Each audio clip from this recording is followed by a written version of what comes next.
Thinking about opening a bank account in China?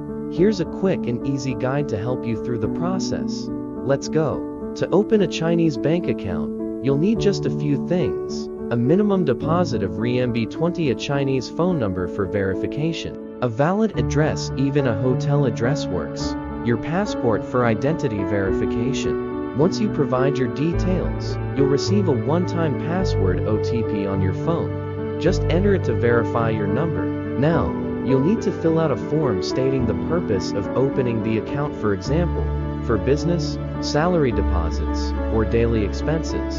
The bank will also ask for your source of income, so be ready to provide a simple explanation. Once everything is submitted, your account will be activated in 1-2 days. Easy, right? So, if you're moving to China or just need an account for travel, this is how you do it. Like and follow for more useful tips on living in China.